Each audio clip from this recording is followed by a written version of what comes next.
अच्छा बेटा, हम लोग अभी attempt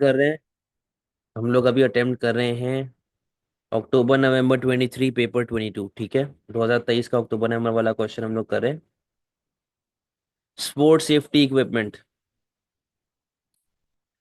SSC manufacture sports safety equipment इन कंट्री जेड। कहता है जी कंट्री जेड में ये स्पोर्ट्स सेफ्टी इक्विपमेंट बनाता है। It is a public limited company which has been successful for over 30 years. 30 साल से आपके पास ये काम कर रहा है, तो ये काफ़ी पुराना बिजनेस है। और ये अब जाहिर सी बात है, अगर पुराना बिजनेस है तो इसकी शेयर होल्डिंग भी अच्छी होगी, इसकी लिक्विडिटी भी अच्छी होगी, इसके नाम वगैरह भी, इसका एक ब्रांड लॉयल्टी बनी हुई होगी। The main product SSC manufactures is safety helmet for different sports. कहता है जी हम लोग सेफ्टी हेलमेट बनाते हैं डिफरेंट स्पोर्ट्स के लिए, जैसे कि बाइसाइकिल राइडिंग हो गया, क्रिकेट हो गया, स्केटबोर्ड हो गया। SSC has one large factory making the safety helmets. The factory uses flow production. The production workers each specialize in one task on the production line. एसएससीज रॉ मटेरियल आर इम्पोर्टेड। अब ये देखो SSC की factory के बारे में इसने हिसाब किताब बताया हुआ है कि उसकी फैक्ट्री जो है वो फ्लो प्रोडक्शन यूज़ करती है। हर वर्कर वो काम करता है इसमें वो स्पेशलाइज होता है, और वो रॉ मटेरियल को इम्पोर्ट करवाता है। अब देखो, जब रॉ मटेरियल इम्पोर्ट आप करवा रहे होते हैं ना, तो कुछ रिस्क हैं जो आपके जहन में आने चाहिए। एक तो होता है ट्रांसपोर्ट का मसला। ठीक है, ट्रांसपोर्ट प्रॉब्लम। फिर एक्सचेंज रेट का मसला, कि यार एक्सचेंज रेट कभी भी ऊपर नीचे हो सकता है। डिलीवरी का मसला, कि डिलीवरी आपके पास लेट हो सकती है। सही है। और अगर टैरिफ लगा दिए गवर्नमेंट ने, तब एक मसले वाली बात आपके लिए पैदा हो जाएगी। आगे चलें।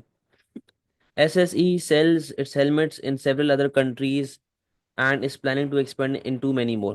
कहता है जी हम लोग डिफरेंट कंट्रीज में अपना हेलमेट बेचते हैं, और हम लोग और एक्सपेंड करना चाह रहे हैं। It will need to carry out market research before entering new markets in other countries. Each country has different sports that are popular and the style of helmet varies from country to country. कहता है जी हम लोग को market research करनी पड़ेगी before entering the new market, और हर जगह पे डिज़ाइन और पॉपुलैरिटी के हिसाब से हेलमेट जो है ना वो चेंज होते रहते हैं, कंट्री टू कंट्री डिफरेंट चलते हैं। S S E plans to build its own factories in its most important markets in other countries and will need to choose a suitable source of finance. कहता है जी हम लोगों के पास एक suitable source of finance है जो हमें चाहिए, और हम लोग अपनी फैक्ट्री बिल्ड करना चाहते हैं। The human resources director has decided to use internal recruitment for the managers of the new factories. कहता है जी हम लोग इंटरनल रिक्रूटमेंट की तरफ जा रहे हैं नए मैनेजर्स के लिए। There will need to be effective communication between the managers of the new factories and SSC's head office in countries end। कहता है जी हमें इफेक्टिव कम्युनिकेशन चाहिए बिटवीन मैनेजर्स और जो भी आपकी नई फैक्ट्री के हेड ऑफिसेज हैं। तो ये दो बंदों के बीच में उसने कहा जी हमें कम्युनिकेशन अच्छी चाहिए। Most of the SSC sales in countries head are through sports equipment shops. Customers like to try on the helmet to check they fit correctly. SSC currently sells its helmet in other countries through website।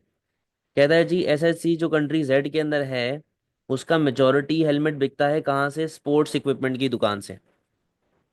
क्योंकि वो कहता है कि यार online जो customer है वो इतना नहीं मंगवाता, क्योंकि वो कहता है कि यार मुझे फिट होगा कि नहीं होगा, जो एक रियलिटी है। मैं खुद भी अगर अपनी बात करूं तो मैं कभी भी ऑनलाइन शॉपिंग कपड़ों के लिहाज से नहीं करता, क्योंकि मुझे पहले ट्राई करना होता है, मुझे देखना होता है कि भाई क्या ये मुझे सूट भी कर रहा है कि नहीं कर रहा। तो जो जो कस्टमर्स हैं वो ट्राई करते हैं हेलमेट को, वो चेक करते हैं कि उनको फिट कर रहा है कि नहीं कर रहा प्रॉपरली, इसीलिए वो रिटेल शॉप से ज़्यादा बिकता है। और बाकी कंट्रीज में एसएससी किस तरह बेचता है? Through website. SSC is also increasing its product range. हम लोग बेटा अपनी प्रोडक्ट रेंज को बढ़ा रहे हैं। The latest new product being developed is a children's cricket helmet. कहता है जो ये आपका नया प्रोडक्ट जो डेवलप हो रहा है ना, वो बच्चों का क्रिकेट हेलमेट है। A break even chart for this new product is shown in appendix 3। Appendix 3 के अंदर एक ब्रेक इवन चार्ट भी गिवन है। तो फिलहाल ये एक ऐड है जो इन्होंने चलाया हुआ है अखबारों में या जहां भी, वेबसाइट का है ये। कहता है जी if you want the best protection when playing sports then buy an SSC safety helmet. We supply a wide range of safety helmets for you when playing sport. Whatever the sport, SSC produces a helmet for you. You can directly order from this website by entering your head measurement below. Get the perfect fit for you। यानी कि किसी ना किसी तरीके से इन लोगों ने एक ऑप्शन दिया हुआ है कंज्यूमर्स को कि आप अपने सर की जो है वो डाल दें, मेजरमेंट डाल दें, आप उसके हिसाब से जो है वो हेलमेट मंगवा लें। अपेंडिक्स 2 में कहता है जी email from SSC managing director to finance director. Managing director से फाइनेंस डायरेक्टर को एक मैसेज गया है, तो वो उस मैसेज की बात कर रहा है।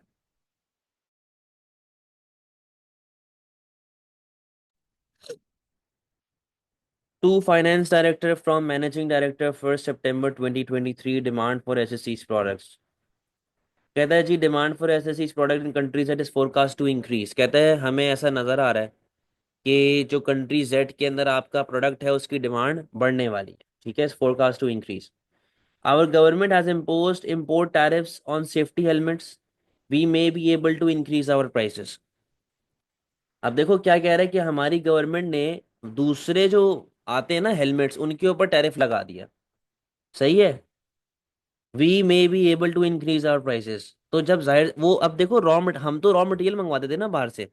उसने कहा कि बाहर से जो दूसरी कंपनी हेलमेट भेजेगी हमने उसके ऊपर टैरिफ लगा दिया। तो यहाँ पर एक बेनिफिट एसएससी को ये मिलता है कि कस्टमर फिर किसको प्रेफर करेगा? Customer will buy from SSC. ठीक है, आगे आओ। The exchange rate in country Z is expected to fall. अब यहाँ पे मसला है, कंट्री जेड का जो एक्सचेंज रेट है ना वो गिरने वाला है। अब प्रॉब्लम यहाँ पे ये क्यों है? क्योंकि आप बाहर से रॉ मटेरियल इंपोर्ट करते हो। आप रॉ मटेरियल इंपोर्ट करते हो तो आपको वो महंगा पड़ेगा, कॉस्ट ऑफ प्रोडक्शन आपकी बढ़ जाएगी। However, other countries have introduced import quotas on safety helmet. Safety helmet कहता है जी, दूसरी कंट्रीज ने कोटा वगैरह लगा दिए सेफ्टी हेलमेट के ऊपर। यानी कि दूसरी कंट्रीज अब एसएससी से उतना सामान नहीं खरीदेंगी। ये भी एक मसला हो गया आपके पास कि दूसरों ने प्रोटेक्शनिज्म लगा दिया। We will have to consider all the likely effects. सही है। अब आपके पास बेटा ये ब्रेक इवन चार्ट है। ये ब्रेक इवन चार्ट क्या कह रहा है, जरा देखो इसको। ब्रेक इवन चार्ट के हिसाब से आप यहाँ पे ब्रेक इवन पे हैं, नो प्रॉफिट नो लॉस पे। तो अगर मैं यहाँ पे बना लूँ कितना लेवल ऑफ गुड्स हमें बेचना पड़ेगा, तकरीबन 750 हमें बेचना पड़ेगा, और तकरीबन 37,500 का हमें रेवेन्यू कमाना पड़ेगा, तब जाके हम लोग ब्रेक इवन के ऊपर आ जाए। ठीक है। तो ये भाई आपके पास पूरा आपका डेटा रिस्पॉन्स था जो आपकी पूरी सिचुएशन को एक्सप्लेन कर रहा है। क्वेश्चन पे आओ। क्वेश्चन नंबर 1 का पार्ट ये कहता है explain two advantages of using specialisation and when producing SSC product. कहता है जी, स्पेशलाइजेशन के दो एडवांटेजेस बता दे जब आप एसएससी के प्रोडक्ट बना रहे होते हैं। तो स्पेशलाइजेशन के जो बड़े सिंपल से बेनिफिट जो आप लोग थ्रू आउट पढ़ते हुए आ रहे हैं कि आपकी एफिशिएंसी वगैरह बढ़ती है, टाइम बचता है, क्वालिटी बढ़ जाती है, प्रोडक्टिविटी बढ़ जाती है, वही सारे। क्या होगा जी? एडवांटेज 1 कि आपकी एफिशिएंसी बढ़ेगी। स्पेशलाइजेशन से क्या होगा? स्पेशलाइजेशन से हम लोग जो है ना, we will allow more use of machinery and resources being diverted for a single activity resulting in more production of helmets and increasing output as per worker for SS. This also results in lower wastage, decreasing overall cost of production for SS. मैंने कहा जी कि आप ज्यादा चीजें एक particular काम के लिए डाइवर्ट करेंगे तो फिर उससे आपका ओवरऑल आउटपुट भी बढ़ेगा और आपकी प्रोडक्शन भी बढ़ेगी। इससे वर्कर की जो है वो क्वालिटी ऑफ वर्क पे भी इंप्रूवमेंट आती है, एज अ रिजल्ट आपकी एवरेज कॉस्ट फॉल हो जाएगी। सेकंड बेनिफिट मैंने क्या लिखा? Time is saved during production process, कि आपका टाइम बचता है। अब टाइम किस तरीके से बचेगा? Every worker has his own designated task which means he does not have to move around task on the production line. This save space in factory layout and improves the use of available resource. कहता है जी आपका time बचेगा। हमारे worker को पता है कि आपने किस चीज के ऊपर मेहनत करनी है, आपने क्या काम करना है। तो जब उसे पता है कि हमने क्या काम करना है, तो वो फिर इधर उधर घूमता फिरता टाइम नहीं वेस्ट करेगा। ठीक है। वो डिफरेंट जगहों पे नहीं जाएगा कि मैं ये भी कर लूँ या मैं वो कर लूँ या मैं वो कर लूँ, उसका टाइम बचेगा इस चीज। प्लस हर जगह के लिए एक डेजिग्नेटेड स्पेस होगी, तो बेटा उससे फिर फैक्ट्री की स्पेस भी बचती है, फैक्ट्री का लेआउट इंप्रूव होता है, उससे हमारे लिए जो रिसोर्सेज है उनका बेहतर तरीके से इस्तेमाल होता है। कोई मसले वाली बात? यहाँ तक समझ गए?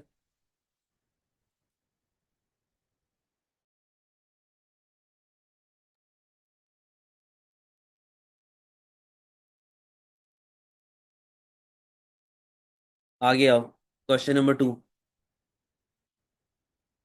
Consider the advantages and disadvantages of the following two methods of market research SSC could use when entering new market in other countries. Which method of market research should SSC use, justify your answer. कहता है जी क्या हमें primary use करना चाहिए या secondary use करना चाहिए। And में आपने देनी है जस्टिफिकेशन अपने हिसाब से। तो बेटा यहां पर आप कंपैरिजन करेंगे प्राइमरी का फायदा और प्राइमरी का नुकसान टू एसएससी वर्सेस सेकेंडरी का फायदा एंड सेकेंडरी का नुकसान टू एसएससी। अब मैंने क्या पॉइंटर्स बनाए हुए हैं, मैंने बड़े सिंपल से पॉइंटर्स बनाए हुए हैं कि यार देखो जब आप प्राइमरी रिसर्च की बात करते हैं आपको फर्स्ट हैंड इंफॉर्मेशन मिलती है। आप इंफॉर्मेशन गैदर कर सकते हैं रिगार्डिंग कस्टमर नीड। प्लस आप फैशन को भी कंसिडर करें कि देखें उसने पीछे एक बात बताई भी थी कि हर कंट्री में डिजाइन वगैरह जो होते हैं वो वेरी करते हैं। ठीक है। कंट्री टू कंट्री कहाँ गया, यहाँ पे ये रहा। Style of helmet, design of helmet, ये कंट्री टू कंट्री वेरी करते रहते हैं ना, ये सेम तो नहीं रहते। तो आपके पास जो है, आपके पास जो है वो होनी चाहिए क्या कहते हैं, आपके पास जो है वो वैरायटी होनी चाहिए। तो आप जब तक कस्टमर से खुद जाके नहीं पूछेंगे कि उसको किस तरह का डिजाइन पसंद है तब तक आपके पास फर्स्ट हैंड इन्फॉर्मेशन नहीं आ सकती। हाउएवर एक्सपेंसिव होती है, टाइम कंज्यूमिंग होती है, प्रॉफिट गिरने का डर होता है। अगर गलत इन्फॉर्मेशन आपने गैदर कर ली तो आपको गलत डिसीजंस आप लेंगे जिसकी वजह से आपको नुकसान। सेकेंडरी मार्केट रिसर्च की अगर बात करें, सेकेंडरी मार्केट रिसर्च जो होती है बेटा कंपैरेटिवली सस्ती होती है। आपने एसएससी क्या कर सकता है, एसएससी ने वेबसाइट खोली, कंट्री जिस कंट्री में भी वो एक्सपेंड कर रहा है, यहाँ पे किस कंट्री का लिखा हुआ है, जनरली लिखा हुआ है। तो एसएससी किसी भी कंट्री में अगर क्या कहते हैं ग्रो करना चाह रहा है या वहाँ पे एक्सपेंड करना चाह रहा है, वो कंट्री की ब्लॉग्स को पढ़ ले, उनकी न्यूज़ को पढ़ ले, देख ले कि भाई कस्टमर क्या मांग रहा है। सेकेंड हैंड इन्फॉर्मेशन होती है, ये चेक कर ले कि भाई बूम में है कि रिसेशन में है। ठीक है। हाउ एवर पुरानी इन्फॉर्मेशन हो सकती है, हो सकता है कि एसएसई के पर्पस के लिए वो चीज़ हो ही ना, एसएसई के पर्पस के लिए वो चीज़ अवेलेबल ही ना हो, वो डायग्राम वो इंफॉर्मेशन हो ही ना। ठीक है। तो फिर आपने करना है रिकमेंडेशन। अब देखो बेटा मैं अगर आपकी जगह होता मैं रिकमेंडेशन का हमेशा स्पेस खाली छोड़ता क्योंकि वो बच्चे पे डिपेंड करता है। लेकिन मैं अगर आपकी जगह होता तो मैं कहता कि यार क्योंकि आपको एक्सपेंड करना है और आप इतने पुराने बिजनेस हैं, 20-25 साल से ऑपरेट कर रहे हैं, ताकतवर बिजनेस हैं, गो फॉर प्राइमरी रिसर्च। पैसा तो आपके पास होगा, पैसे की तो परेशानी नहीं है ना आपको। लेकिन क्या है कि अगर आप एक दूसरी कंट्री में एक्सपेंड कर रहे हैं तो आपके पास फर्स्ट हैंड नॉलेज होनी चाहिए, आपके पास फर्स्ट हैंड इंफॉर्मेशन होनी चाहिए, सही इंफॉर्मेशन होनी चाहिए। ऐसे नहीं कि आप पुराने आउटडेटेड डेटा पर रिलाई करके बैठ जाए। कोई मसले वाली बात है बेटा?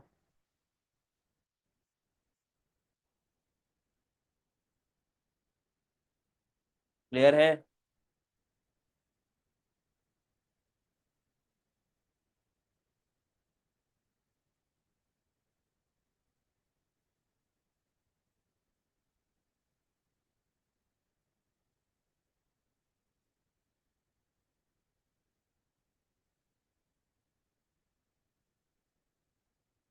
Question number 2A.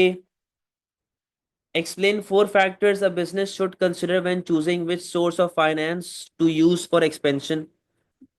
बेटा ये आप लोगों ने पढ़ा हुआ है बहुत डिटेल में कि ऐसे कौन से फैक्टर्स हैं जो हमें कंसिडर करने पड़ते हैं या कंसिडर करने चाहिए अगर हम लोगों को फाइनेंस की तरफ जाना है। तो मैं आपको यहाँ पे दिखाता हूँ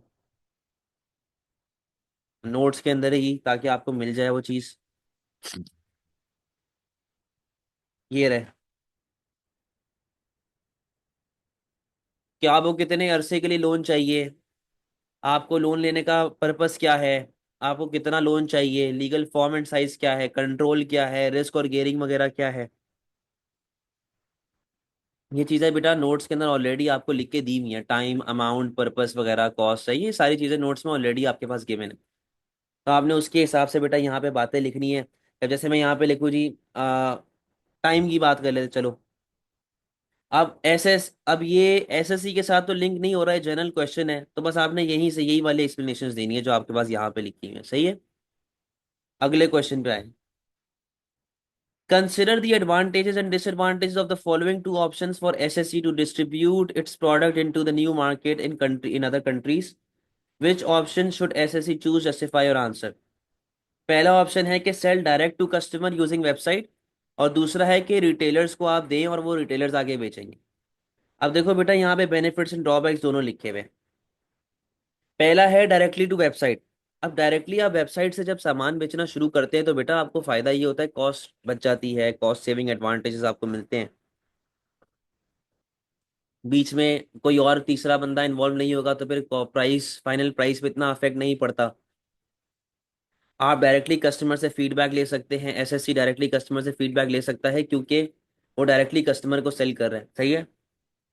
ब्रांड इमेज इंप्रूव होती है आपकी। हाउएवर आपके रिटर्न के मसले, क्रेडिट कार्ड डेबिट कार्ड के मसले, अक्सर जो है वो कस्टमर अपनी प्राइवेट इन्फॉर्मेशन, कार्ड इन्फॉर्मेशन यहाँ डालते हुए डरते हैं, घबराते हैं, ठीक है। वेबसाइट पे ग्लिच आ सकता है, वेबसाइट प्रॉब्लम्स हो सकती हैं, डिलीवरी प्रॉब्लम्स हो सकती हैं, और साइज का इशू आ सकता है, पीछे बताया था ना साइज का इशू है, ये एक मसला है। हाउएवर जब आप लार्ज रिटेलर्स को देंगे, स्पोर्ट्स शॉप को देंगे और वो आपका प्रोडक्ट बेचेगा, तो उसमें ये फायदा आपको मिलेगा कि उसने बताया हुआ कि मेजोरिटी ऑफ सेल आपकी ऑन साइट ही होती है, रिटेलर्स ही आपको बेच रहे होते हैं।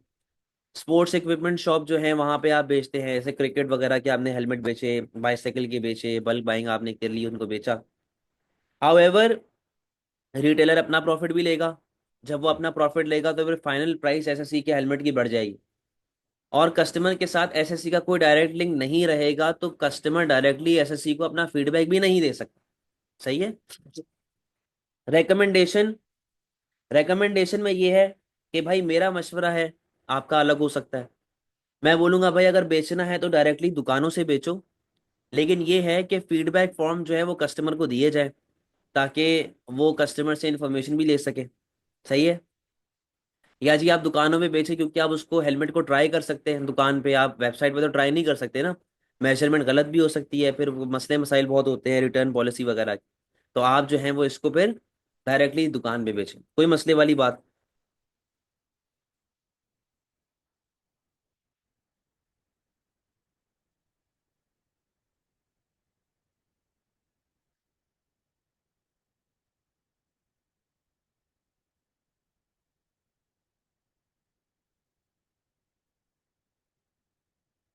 Explain one advantage and one disadvantage of using internal recruitment for its new managers. बेटा इंटरनल रिक्रूटमेंट का मतलब होता है आपने अपने ही इदारे में से किसी और बंदे को ये वाली पोस्ट दे दी है और उसको ग्रो करवा दिया है। तो इंटरनल रिक्रूटमेंट का एडवांटेज एसएससी के लिए क्या है, कॉस्ट बचती है भाई आपकी। अब देखो ना, आपको अगर बाहर से बंदा आप लेके आते हैं तो आपको उसे ट्रेनिंग करनी पड़ेगी, आपको उसको उसके लिए एड चलाना पड़ेगा, इंटरव्यू लेने पड़ेंगे, चाय पकौड़े समोसे खिलाने पड़ेंगे, एडवर्टाइजिंग करनी पड़ेगी, ठीक है। और प्लस बाहर से कोई बंदा आएगा तो वो पैसे बहुत मांगेगा। अंदर का जो बंदा होता है ना वो इतने ज्यादा पैसे नहीं मांगता, वो थोड़े से ही एक्स्ट्रा पैसों में वो एडिशनल ड्यूटी जो है वो भी कर लेता है। तो एसएससी की इससे कॉस्ट बचेगी, उसका खर्चा बचेगा, एसएससी की प्रॉफिटेबिलिटी बढ़ेगी। लेकिन प्रॉब्लम यहाँ पे क्या है कि यार अगर आप पुराने बंदे को ही ये चीज दे देंगे ना तो कोई नए आइडियाज नहीं आएंगे। अब आप एक ऐसा प्रोडक्ट बना रहे हैं जिसमें यंगस्टर्स काफी ज्यादा इंक्लूडेड हैं, आप बाइसाइकिल स्केट हेलमेट भी बना रहे हो, क्रिकेट हेलमेट भी बना रहे हो, यहाँ पर यंगस्टर्स बहुत हैं, और यंगस्टर्स होने की वजह से बार बार इसका ट्रेंड चेंज हो रहा है, कभी वो किसी डिजाइन का हेलमेट मांग रहे हैं, कभी कुछ मांग रहे हैं, कभी कुछ मांग रहे हैं। तो नया बंदा जब मार्केट से बाहर से आएगा ना, उसने मार्केट देखी भी है, तो उसको पता होगा कि यार मार्केट में आजकल क्या चल रहा है, ट्रेंड में आजकल क्या चल रहा है, तो वो उस हिसाब से डिसीजंस ले सकते हैं। जो ऑलरेडी हमारे पास काम कर रहे थे, अब वो जब ग्रो करेंगे हमारे इदारे में, उनको जब दूसरी पोस्ट मिलेगी तो वो इतना ज़्यादा इनपुट नहीं दे पाएंगे, समझे बात को। तो इस तरीके से आपने बेनिफिट एंड ड्रॉबैक यहाँ पे बेटा लिख दिया। Consider how the following three barriers could make communication less effective between SSC's head office in the country's head and its new factories in other countries. Which barrier would be the easiest to overcome? बेटा chapter 9 barriers पूछ रहा है, problem with the medium use, problem with sender, problem with receiver. आए जरा chapter 9, ये रहा, ये रहा। Problem with sender, problem with medium, problem with receiver, सही है। ये पूरा आप लोगों ने पहले भी पढ़ा हुआ है और आपके पास ये सारी कहानी आ गई है। अच्छा फिर उसने क्या पूछा हुआ है, इजीएस्ट टू सॉल्व कौन सा है, सबसे ज्यादा इजीएस्ट टू ओवरकम कौन सा है। अब बेटा वो आपकी मर्जी है, problem with sender easiest to overcome है, problem with medium easiest to overcome है, या problem with receiver easiest to overcome है? मेरे ख्याल में कि जो प्रॉब्लम विद रिसीवर है उसके अंदर पॉइंटर्स काफ़ी कम है, तो फिर आप उसकी साइड ले लें और बता दें कि ये किस तरीके से सॉल्व हो सकता है। अब उसने आपसे बाकियों में ये नहीं पूछा हुआ कि सॉल्व कैसे होंगे, वो ये पूछ रहा है डिस्क्रिप्शन कि भाई किस तरह से इंफॉर्मेशन खराब पहुंच सकती है। फॉर एग्जाम्पल मैं यहाँ पे लिखूं ये प्रॉब्लम विद द सेंडर, चलो ये वाला कर लेते हैं, प्रॉब्लम विद सेंडर। मैं कहता हूँ जी कि फॉर एग्जाम्पल जो मैनेजर है, जो मैनेजर है हमारा एसएससी का और हेड ऑफिस है कंट्री जेड में, तो एसएसई वाला जो बंदा है वो कुछ बड़ी सख्त लैंग्वेज यूज कर रहा है, मुश्किल लैंग्वेज यूज कर रहा है, जिसको हम लोग क्या कहते हैं, जार्गन्स। कि ऐसी लैंग्वेज यूज करना है इसका कुछ समझ नहीं आता। तो ये बड़ी मुश्किल लैंग्वेज यूज कर रहा है, जार्गन्स वगैरह यूज कर रहा है। जब ये जार्गन्स वगैरह यूज कर रहा है, अब हो सकता है कि ये अपने हिसाब से कंट्री जेड की जबान बोल रहा हो, लेकिन सॉरी अपनी स्पेसिफिक कंट्री की जबान बोल रहा हो, लेकिन कंट्री जेड वालों को समझना है कि यार ये कौन सी जबान कह रहा है। तो जार्गन्स यूज हो सकते हैं जिसकी वजह से मैसेज सही तरह नहीं पहुंच पाएगा, कम्युनिकेशन डिलेज होंगे। और जब कम्युनिकेशन डिलेज होंगे तो बेटा यही वाली आपकी जो पूरी कहानी है ये, और ये आप पूरा जो है वो इसको यहाँ पे लिख सकते हैं। यह मैसेज बहुत लंबा है जो आपने भेजा है। प्रॉब्लम विद मीडियम क्या है, आप बोलें जी इस तरह बोल दें कि लॉन्ग चेन ऑफ कमांड है। अब आप इसको लिंक करो एसएससी के साथ कि भाई 20 साल पुराना बिजनेस है, तो बहुत सारे लोग यहाँ पे काम कर रहे हैं, पब्लिक लिमिटेड कंपनी है, तो बहुत सारी मैनेजमेंट लेवल्स होंगी, तो हम लोगों की चेन ऑफ कमांड एक बहुत लंबी फॉलो करनी पड़ती है, जिसकी वजह से मैसेज खराब हो जाता है। प्रॉब्लम विद रिसीवर, भाई वो आपके अटेंशन नहीं दे रहा आपको जब आप कुछ बोल रहे हैं तो, सही है। या फिर उसको आप पे ट्रस्ट नहीं है कि जी आप तो चोर हैं, आप तो डाकू हैं, आप झूठ बोलते हैं, तो मैं आप पे ट्रस्ट नहीं करता। तो कह रहा है कि भाई सबसे इजीएस्ट कौन है ये मसला हल कराने में, ये कौन सा वाला मसला सबसे आसानी से हल हो सकता है, तो वो उसमें आपने कंक्लूजन देना है। Explain 4 ways break even chart might be helpful to SSC. बेटा इसके बेनिफिट्स एंड ड्रॉबैक्स जो हैं ब्रेक इवन के वो आपको मिल जाएंगे नोट्स में ही।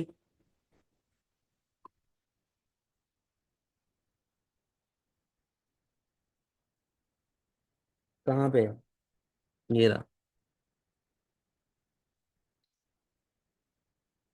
ये रहा। ठीक है, ये बेनिफिट्स एंड ड्रॉबैक्स आपको ब्रेक इवन के मिल गए। सही है। अच्छा अब आओ जरा, कहता है जी मुझे ये बता दे किस तरीके से आपके लिए हेल्पफुल होता है ब्रेक इवन। भाई ब्रेक इवन किस किस तरह हेल्पफुल होगा, अगर आपको बेनिफिट्स नहीं भी याद तो आप सिंपल डायग्राम देख के बता सकते हैं। इधर आए जरा, डायग्राम देख के बताता हूँ मैं आपको। भाई ब्रेक इवन की डायग्राम देख के मुझे ये समझ आ रहा है कि मुझे कम से कम इतना माल बेचना पड़ेगा, यानी कि ये आपको क्या बता देता है, ब्रेक इवन यूनिट्स। सही है। ये आपको फिक्स कॉस्ट के बारे में बता रहा है, या आपको रेवेन्यू के बारे में बता रहा है, या आपको टोटल कॉस्ट के बारे में बता रहा है। तो भाई ब्रेक इवन मुझे मेरी कॉस्ट के बारे में बताता है कि किस तरीके से कॉस्ट कम की जाती है। ब्रेक इवन मुझे ये बताता है कि मैं और क्या करूं कि मेरा रेवेन्यू जो है वो बढ़ना शुरू हो जाए। ब्रेक इवन मुझे मेरी मार्जिन ऑफ सेफ्टी का एरिया बताता है, प्रॉफिट का एरिया बताता है, लॉस का एरिया बताता है, समझे। तो ये बहुत सारी चीजें हैं जो आप कंसिडर कर सकते हैं। मैंने यहाँ पे क्या क्या बताया जी, break even quantity sold, margin of safety, profit and loss, total cost, सही है। इन चीजों की मैंने बात कर ली है। 5, सॉरी क्वेश्चन 4 का part B, consider how each of the following 3 changes में affect SSC, which change is likely to have a greatest affect on SSC profit, justify your answer. उसने 3 बातें आपको बताई हुई हैं और उसने आपसे पूछा है कि भाई मुझे ये बताओ कि तीनों में से कौन सी चीज एसएससी के प्रॉफिट को अफेक्ट करेगा और सबसे ज्यादा इंपैक्ट किसका होगा। पहली उसने बात लिखी हुई depreciation in the currency of country Z. देखो बेटा ये सारा इकोनॉमिक्स है, लॉजिकल सी बात है, अगर कंट्री जेड में हम लोग बैठे हुए हैं और डेप्रिसिएशन ऑफ करेंसी हो रही है, हमारे एक्सपोर्ट्स तो बढ़ेंगे। क्यों? क्योंकि बेटा हमारी वैल्यू ऑफ करेंसी फॉल हो रही है, हमारी प्राइस सस्ती हो रही है, और हमारे एक्सपोर्ट्स वगैरह बढ़ना शुरू हो जाएंगे। हाउ एवर, प्रॉब्लम क्या थी कि मैं रॉ मटेरियल बेटा बाहर से इंपोर्ट करता था। जब मैं बाहर से रॉ मटेरियल इंपोर्ट करूंगा जिसकी डिमांड इन इलास्टिक है, आई विल हैव टू पे मोर। सही है। तो मेरा खर्चा बढ़ता है, मेरी इंपोर्ट प्राइसेस बढ़ जाती हैं, मेरा इंपोर्ट एक्सपेंडिचर बढ़ जाता है, इवेंचुअली मेरा प्रॉफिट डिक्रीज हो जाता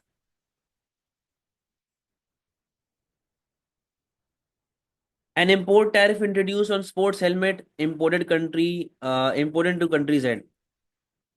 कहता है जी जो बाहर से आपका इंपोर्ट हो रहा है हेलमेट का, आपने उस हेलमेट के ऊपर टैरिफ लगा दिया, तो बेटा कंपेरेटर पे टैरिफ लग रहा है ना, कस्टमर किसके पास आएगा? कस्टमर आएगा इधर, क्या नाम है इसका, एसएससी के पास।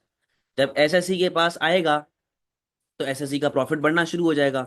प्लस ये एक प्रॉब्लम यहाँ पे हो सकती है कि हो सकता है कि एसएससी के पास इतनी सप्लाई अवेलेबल ना हो, यानी कि शॉर्टेज होने का डर है। लेकिन अगेन मेजोरिटी कस्टमर किसके पास आ रहा है? एसएससी के पास आ रहा है। Quotas introduce on sports helmet in countries where SSC sells its product. जहां पे एसएससी बेच रहा है, कंट्री जेड से दूसरी जगह पे अपना माल एक्सपोर्ट कर रहा है ना एसएससी, उन्होंने कोटा लगा दिया। तो बेटा जाहिर सी बात है, लिमिट लग गई तो एसएससी का प्रोडक्ट उतना तो नहीं बिक पाएगा। ठीक है, तो उससे एसएससी का एक्सपोर्ट गिरेगा, उससे उसका एक्सपोर्ट गिरेगा। और अगेन जब लिमिट लग जाती है बेटा, तो फिर आपकी बात प्राइसेस बढ़ना शुरू हो जाएंगी। प्राइसेस बढ़ेंगी तो फिर आपकी सेल गिरेगी, आपकी प्रॉफिटेबिलिटी गिरना शुरू हो जाएगी।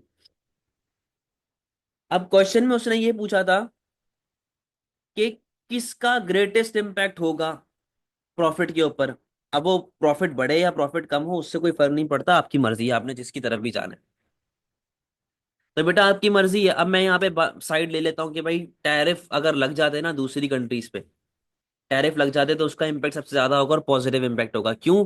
क्योंकि आपका जो हेलमेट है बाहर से आने वाला वो महंगा हो जाएगा। लोग पे जाहिर सी बात है सस्ते के चक्कर में फिर एसएससी के पास आएंगे, जो एसएससी का प्रॉफिटेबिलिटी जो है वो पॉजिटिव साइड पे बढ़ेगी। अब वो अगेन वही वाली बात है ना, अफेक्ट की बात कर रहा है, बढ़े कम हो जाए उससे कोई फर्क नहीं पड़ता। आप कोटा की साइड लेना चाहते हैं कोटा की साइड ले लें, आप डेप्रिसिएशन की साइड लेना चाहते हैं आप डेप्रिसिएशन की साइड ले लें, वो आपकी मर्जी है। समझ गए बात को?